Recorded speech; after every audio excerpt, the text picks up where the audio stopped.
আমন্ত্রণ দীপ্ত সংবাদে আপনাদের সাথে আছি আমি ইয়াসমিন সুমনা। দর্শক, কুমিল্লার ১৪ গ্রামে ১১ দলীয় জোটের নির্বাচনী জনসভায় বক্তব্য রাখছেন জামায়াতের আমির শফিকুর রহমান। দর্শক, নূর আলম সেখান থেকে আমাদের সাথে যুক্ত আছেন, আমরা চলে যাচ্ছি তার কাছে। নূর, জামায়াত আমির তো বক্তব্য রেখেছেন, তিনি কি বলেছেন আমাদের বিস্তারিত জানান। সুমনা, কিছুক্ষণ আগেই অর্থাৎ এইমাত্রই শেষ হয়েছে ১৪ গ্রামের যে পাইলট উচ্চ বিদ্যালয় মাঠে যে আজকের যে জনসভা নির্বাচনী, সেই জনসভায় তিনি বক্তব্য রেখেছেন। এখানে ১১ দলীয় জোটের যে নেতারা অর্থাৎ এনসিপির নাহিদ ইসলাম এবং বাংলাদেশ খেলাফত মজলিসের আমির মামুনুল হক, তিনিও বক্তব্য রাখছেন। আসলে সবাই একটি যে সাম্য এবং ঐক্যের ভিত্তিতে যে আগামী বাংলাদেশ গড়া হবে সেই প্রত্যয় কিন্তু আসলে ব্যক্ত করেছেন এখানে সব নেতারাই। কিছুক্ষণ আগে জামায়াতের আমির ডাক্তার শফিকুর রহমানও বক্তব্য রেখেছেন। তিনি একটি বলছে, জামাত যদি জনগণের প্রত্যক্ষ ভোটে ক্ষমতায় যেতে পারে তাহলে যে দলগুলো রয়েছে অর্থাৎ বিএনপি সহ সকল যে রাজনৈতিক দলগুলো রয়েছে তাদের সাথে একত্রে কাজ করবে, দেশ এবং যে মানুষের উন্নয়নে কিন্তু আসলে কাজ করবে। এছাড়া তিনি বলছেন যে নির্বাচনী প্রচারণায় বিভিন্ন জায়গায় তাদের যে নেতাকর্মী এবং নারী সমর্থক রয়েছে তাদেরকে বিভিন্নভাবে হেয় প্রতিপন্ন করা হচ্ছে এবং সেই বিষয়ে কিন্তু তারা আবারও সকল দলকে আহ্বান জানিয়েছেন যে দেশ যেহেতু সবার, সেক্ষেত্রে সবাই একসাথে কাজ করার যেই নীতিতে চলছে সেই নীতি জানি অটুট থাকে, সেই কিন্তু বার্তায় জনসভা এখন শেষ হয়ে গেছে। এখান থেকে এখন শেষ হয়ে গেছে। ছোট একটি পথসভায় অংশগ্রহণ করবে এবং সেখান থেকে তিনি ঢাকার উদ্দেশ্যে রওনা দিবেন। অথচ এই আজকের যে ১৪ গ্রামের যে পাইলট উচ্চ বিদ্যালয়ের যে মাঠ রয়েছে সেই জনসভায় আমরা দেখেছি যে তার বক্তব্য শোনাকে কেন্দ্র করে কিন্তু আসলে সকাল থেকে যে কর্মী সমর্থক রয়েছে তারা কিন্তু যে দলীয় যে স্লোগান এবং ব্যানার এবং যে তাদের যে ফেস্টুন রয়েছে সেই তাদের দলীয় পতাকা রয়েছে সেখান থেকে তারা এই এখনো কিন্তু দেখছেন মানুষ যাদের তাদের দিক নির্দেশনা দেওয়ার পর এবং মানুষ এখনো কিন্তু এই মাঠে অবস্থান করছে এবং তারা একটু পর যে তাদের যে গন্তব্য সেখানে যাবে। তবে আমরা যে বিষয়টা বলতে যাচ্ছি, তারা বলছে জামায়াতের আমির ডাক্তার শফিকুর রহমান তার বক্তব্যে একটি বিষয় পরিষ্কার করেছে, বলেছে যে আসলে ঐক্য এবং সাম্য যে বিষয়টার উপর ভিত্তি করে আগামী বাংলাদেশ গড়তে হবে। ত্রয়োদশ জাতীয় সংসদ নির্বাচন ১২ ফেব্রুয়ারি, সেই ফেব্রুয়ারিকে কেন্দ্র করে নির্বাচনকে কেন্দ্র করে যাতে নেতাকর্মীরা যারা প্রতিটি মানুষের দ্বারে দ্বারে যায় এবং তাদের যে বার্তা সেটা পৌঁছে দেয় সেই কিন্তু সেই নির্দেশনা তিনি দিয়েছেন। এবং আরেকটি বলছেন যে ২৪-এ যে গণ অভ্যুত্থান হয়েছে সেখানে শহীদদের প্রতি যে মর্যাদা এবং সংস্কারের বিষয়, অর্থাৎ যে দল ক্ষমতায় আসুক না কেন সংস্কারের বিষয় কিন্তু সবার আগে প্রাধান্য দিতে হবে। এবং আমরা দেখেছি এখানে এনসিপির আহ্বায়ক নাহিদ ইসলাম তিনি একটি বিষয় বলেছেন যে আসলে তারা যদি ১১ দলীয় জোট যদি ক্ষমতায় যেতে পারে তাহলে সেই সরকার কোনো দলীয় সরকার হবে না, সেটা হবে দেশ এবং মানুষের জন্য। এবং আরেক বলেছেন যে তারা যে হাদি হত্যার বিচার সহ শহীদদের যে হত্যার বিচার সর্বপ্রথম করবে বলে এই আশাবাদ ব্যক্ত করেন। আমার কাছ থেকে এই ছিল ১৪ গ্রামের যে পাইলট উচ্চ বিদ্যালয় মাঠের জামাত সহ ১১ দলীয় জোটের যে নির্বাচনী প্রচারণা তার সর্বশেষ। নূর, ধন্যবাদ আপনাকে। নির্বাচনী প্রচারণায় বগুড়ায় আছেন বিএনপি চেয়ারম্যান তারেক রহমান। শহর থেকে বের হয়ে সিরাজগঞ্জ যাওয়ার পথে বগুড়ার শাহজাহানপুর উপজেলায় এক পথসভায় যোগ দেবেন তিনি। এ বিষয়ে জানাতে বগুড়া থেকে যুক্ত হচ্ছেন সহকর্মী ববিন রহমান। ববিন, তারেক রহমান কি জনসভায় যোগ দিয়েছেন? আর নেতাকর্মীদের মাঝে উৎসাহ উদ্দীপনা কেমন দেখছেন?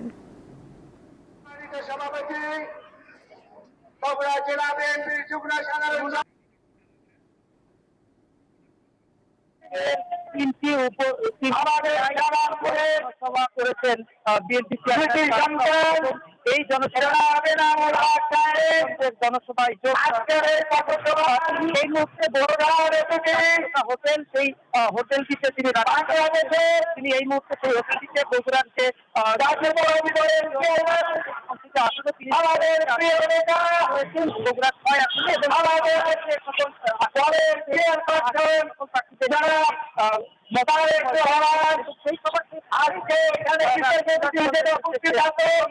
তবে রওনার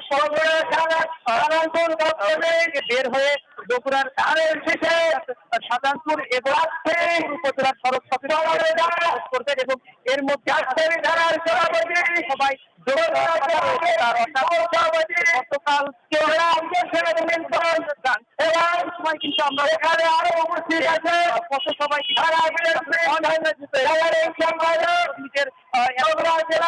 এই তারপরে তিনি আসলে কিন্তু তিনি উপস্থিত আছে খুব অল্প রেখেছেন শাহজাহানপুর উপজেলা পথসভায় তিনি কিন্তু যোগ দেওয়ার কথা রয়েছে এবং ইতিমধ্যে আমরা দেখেছি যে নেতা কর্মীদের এবং এই সড়কে কিন্তু পরেই রহমান এখন পর্যন্ত রয়েছেন এবং যারা প্রার্থী রয়েছেন বিএনপি মনোনীত তাদের সঙ্গে একটি তিনি হওয়ার পথে এই পথসভায় মানুষ এবং লক্ষ্য করছি এবং এই পথে যাওয়া যে পথ তিনি শৃঙ্খলভাবে থাকতে পারি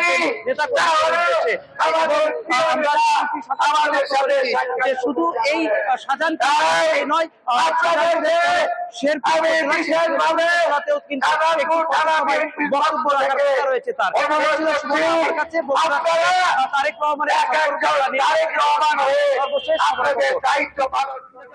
বগুড়া থেকে যুক্ত ছিলেন সহকর্মী ববিন রহমান। ত্রয়োদশ জাতীয় সংসদ নির্বাচন উপলক্ষে বিএনপির চেয়ারম্যান তারেক রহমান আজ সিরাজগঞ্জে যাচ্ছেন। দুপুর 2টায় সিরাজগঞ্জ সদর উপজেলার পাইকপাড়া এলাকার বিসিক শিল্প পার্কে আয়োজিত নির্বাচনী সমাবেশে বক্তব্য রাখবেন বিএনপির চেয়ারম্যান। তার আগমন ঘিরে নেতাকর্মীদের মাঝে উদ্দীপনা উৎসাহ বিরাজ করছে। তারেক রহমানের উত্তরাঞ্চলে নির্বাচনী সফরের অংশ হিসেবে সিরাজগঞ্জ জেলা বিএনপি এই জনসভার আয়োজন করেছে। এতে জেলার 6টি সংসদীয় আসনে বিএনপির মনোনীত প্রার্থী ও দলের নেতাকর্মীরা ছাড়াও পাবনা জেলার নেতাকর্মীরা অংশ নেবেন।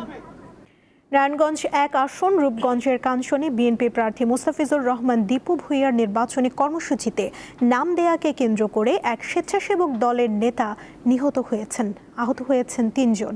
শুক্রবার রাতে ত্রিশকাহনিয়া এলাকায় এই ঘটনা ঘটে।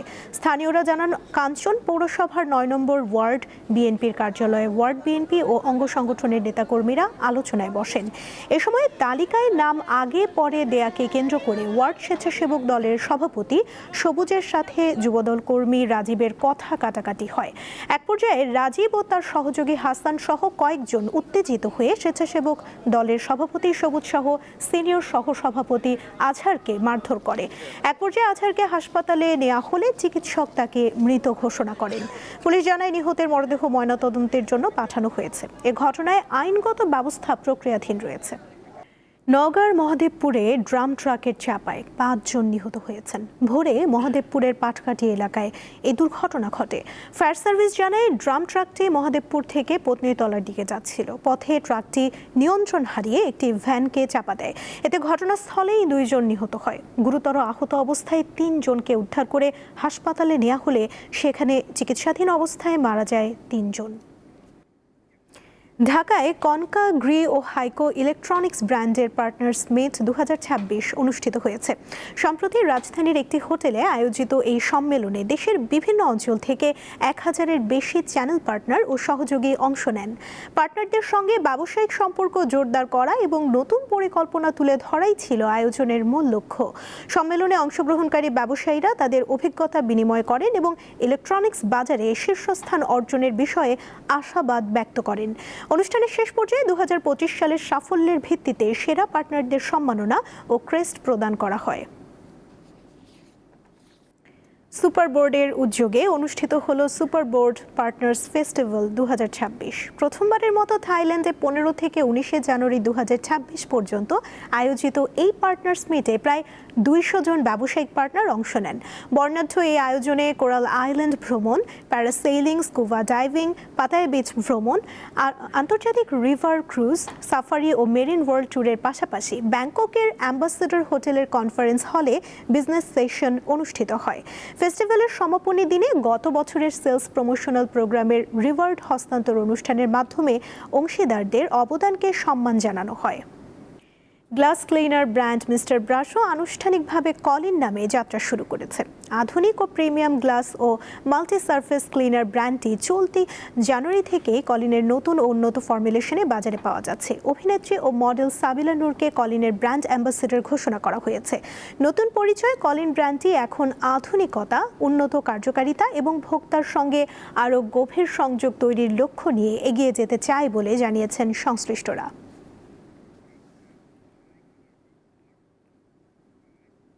রাগবির আন্তর্জাতিক প্রতিযোগিতায় নিয়মিত অংশ না নেয় 2 দশক পরও পূর্ণাঙ্গ জাতীয় দল গঠন করা সম্ভব হয়নি বলে মন্তব্য করেছেন রাগবি ফেডারেশনের সাধারণ সম্পাদক। তবে এশিয়ান রাগবির বিভিন্ন প্রকল্পের মাধ্যমে এই সমস্যা কাটিয়ে ওঠার কথা জানান কর্মকর্তারা।